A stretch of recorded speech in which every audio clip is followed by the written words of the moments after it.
Hello friends, કેમ છો? સ્વાગત છે તમારું મારા આજના નવા વિડીયોમાં. તો ફ્રેન્ડ્સ, આજે અમે છે ને સવારે હું મોડી ઉઠી હતી કારણ કે મને કાલનો તાવ આવેલો હતો, તો મેં વિડીયો શૂટ કરી શકી નથી. તો રૂહી આજે સ્કૂલ જઈને આવી ગઈ. તો જો અહીંયા રૂહી સ્કૂલ જઈને આવીને શું કરે છે? રૂહી સ્નેક્સ ખાય છે, પ્રવ્ય સ્નેક્સ ખાય છે અને ફ્રૂટ કાપ્યાલી છે ડીશમાં. તો છોકરો ફ્રૂટના આ ડોરીટોસ છે ને, સ્નેક્સ ખાઉં છું. પ્રવ્ય શું ખાય છે? દીદી ખાય છે અને તું નહીં ખાતો?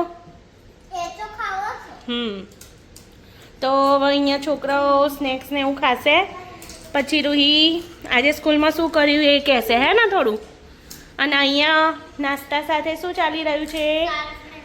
તારક મહેતા. અને જો ગાઈસ, તમને બહારનું વેધર બતાવું.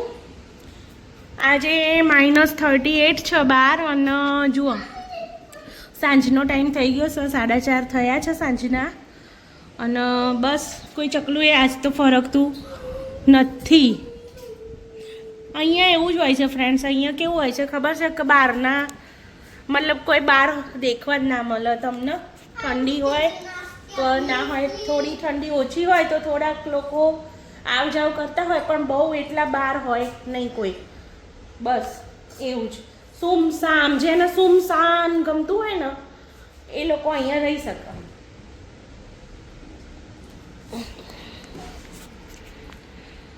તો જુઓ ફ્રેન્ડ્સ, અહીંયા મારી સાંજની ચા થઈ ગઈ છે રેડી. તો ચા નાસ્તો કરી લઉં હવે હું એ.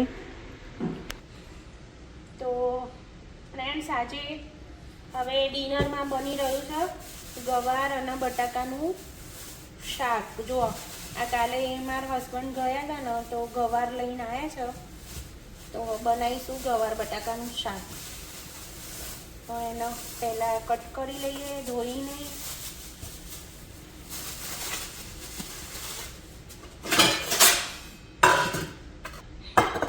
તો ફ્રેન્ડ્સ, આજે તો પેલી આપણે બાફીના બનાવતા હતા ને ઇન્ડિયામાં ગવાર, એવું ગવારનું શાક, ગવાર બટાકાનું અને રોટલી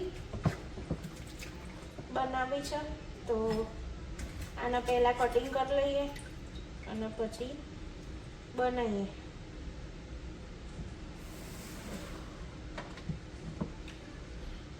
અને ફ્રેન્ડ્સ, મને છે ને એક વાત યાદ આવી હતી કે આજે હું જ્યારે છે ને એક વિડીયો જોઈ રહી હતી, તો એ વિડીયો ગુજરાતીમાં હતો. તો મારી ડોટરે મને એવું કીધું, મને કે મમ્મી આ ગુજરાતીમાં શું લખેલું છે? તો મેં એને પછી મારે એને ટ્રાન્સલેટ કરવું પડ્યું કે ભાઈ આ વસ્તુ આ લખેલી છે. કારણ કે આપણે અહીંયા ખાસા ટાઈમથી રહેતા હોય, ભણતા અહીંયા શીખ્યા એ લોકો, તો ઓબ્વિયસલી એમને ગુજરાતી આવડતું ના હોય. તો એણે જ્યારે મને એવો પ્રશ્ન કર્યો ને કે મમ્મી આને શું કહેવાય, આ શું લખેલું છે, તો મને એવું થયું કે ભાઈ આપણે છે ને છોકરાઓને ગુજરાતી શીખવાડવું જોઈએ. એટલીસ્ટ લખતા નહીં તો એમને વાંચતા તો આવડવું જ જોઈએ. આવું થોટ મારા મનમાં આવ્યો. તો મને થયું કે ભાઈ આપણને જરૂર છે કે ભાઈ છોકરાઓને ખાલી વાંચતા શીખવાડીએ. કારણ કે હું એક વિડીયો જોઉં છું હમણાં, તો ગુજરાતનો જ છે, આપણે કદાચ વડોદરા કે સુરત બાજુનો એક વિડીયો છે. એ લોકો બ્લોગ બનાવે છે, શોર્ટ્સ. તો એ ફિલિપિનથી છોકરી લાવ્યો છે, લાઈક મેરેજ કરવા માટે થઈને. તો એ છોકરી છે ને ગુજરાતી શીખે છે. તો હું એનો વિડીયો જોતી હતી. તો એક માતા તરીકે મને એવો વિચાર આવ્યો કે ભાઈ ના, આપણે તો ગુજરાતી છીએ, તો આપણી માતૃભાષા આપણા છોકરાઓને શીખવાડવી જરૂરી છે. એટલીસ્ટ એને બોલતા તો આવડતું જ હોય, કારણ કે આપણે ગુજરાતીમાં વાતો કરીએ ઘરમાં, તો એને બોલતા તો આવડતું જ હોય, પણ એને લખતા નહીં તો કંઈ નહીં, પણ એ વાંચી શકે એટલું તો આપણે એને શીખવાડવું જોઈએ. આવો થોટ આવ્યો તો મારા મગજમાં. તો તમારું શું કહેવું છે? તો તમારો જો તમે આ વાતથી સહમત હોય તો મને કોમેન્ટ કરજો કે આ વાત સાચી છે કે ખોટી છે. તો ફ્રેન્ડ્સ જુઓ, અહીંયા આગળ છે ને તે શાક બનાવવા માટે તેલ આવી ગયું છે, તો રહી નાખી દઈશું. જો અહીંયા શાકમાં પહેલાંથી જ બેઝિક મસાલા કરી દીધા છે, મરચું, હળદર, ધાણા જીરું, અને અહીંયા જો તેલ આવી જાય પછી રહી નાખી, થોડું જીરું નાખવાનું. અને ફ્રેન્ડ્સ આ શાકનો ટેસ્ટ અજમાથી જ વધારે આવે, તો થોડોક અજમો નાખ્યો. અને બસ અંદર હિંગ નાખવાની, અને સેજ હળદર. અંદર છે ને લસણ મરચાં નાખી દઈશું ફ્રેન્ડ્સ.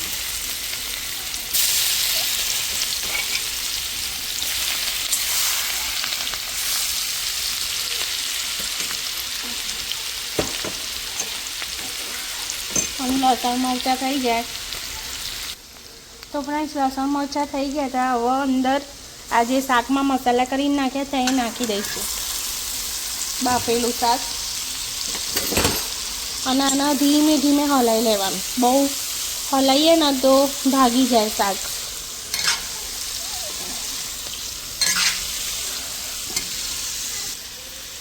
તો ફ્રેન્ડ્સ જુઓ, આપણું શાક બનીને રેડી છે. અને ફ્રેન્ડ્સ આવી શાક મારી મમ્મી એટલું મસ્ત બનાવો ને, આઈ મિસ યુ મોમ. મને મારી મમ્મીની યાદ આવી ગઈ ફ્રેન્ડ્સ, કારણ કે એને એટલું મસ્ત ખાવાનું બનાવે ને. ગવાર બટાકાનું આવું બાફેલું શાક તો બહુ જ મસ્ત બનાવે. ખબર નહીં ક્યારે આવશે ને ક્યારે બનાવશે, ક્યારે ખાઈશ. ફ્રેન્ડ્સ અહીંયા છે ને ઘી બનાવવું હોય ને તો આવી રીતના બટર મળે છે, બટર આવી રીતના મૂકી દેવાનું એટલે ઘી થઈ જાય. તો ફ્રેન્ડ્સ અહીંયા જુઓ, શાકમાં બહુ જ બધી કોથમીર નાખી છે, મસ્ત મજાનું શાક થઈ ગયું છે. જુઓ ફ્રેન્ડ્સ, આજનું અમારું ડિનર ગવાર બટાકાનું શાક, ભાત, ગોળ અને રોટલી સાથે દૂધ. ચલો ખાવા. તો જુઓ ફ્રેન્ડ્સ, અહીંયા ઘી બની ગયું મારું. હવે પાછા 10-12 દિવસની શાંતિ.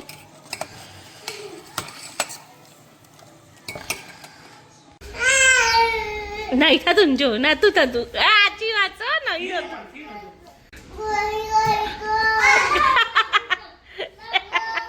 એક્સપેરિમેન્ટ ચાલતું હતું નહીં. તો ફ્રેન્ડ્સ ખાધા પછીની બધી એક્સરસાઇઝો ચાલી રહી છે. જુઓ નહીં પવ્યા, તું શું કરતો હતો પવ્યા? પપ્પુ તો દેવાલી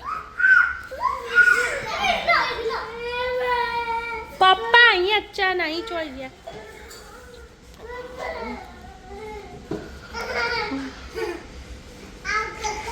કાકા કાકા પકા ચકા પકા ચકા.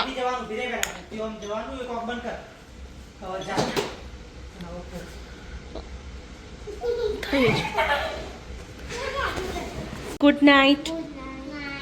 Good night Vrinda. ઓકે, હવે છે ને કપડાં ચેન્જ કરીને સુઈ જવાનું. ઓકે. તો ફ્રેન્ડ્સ ગુડ નાઇટ. હવે મળીએ કાલના નવા વ્લોગ સાથે. તો આજે બસ આટલું જ હતું. તો તમને અમારો વિડીયો ગમ્યો હોય તો લાઈક, શેર અને કોમેન્ટ કરજો. તો થેન્ક્સ ફોર વોચિંગ અને સપોર્ટ કરતા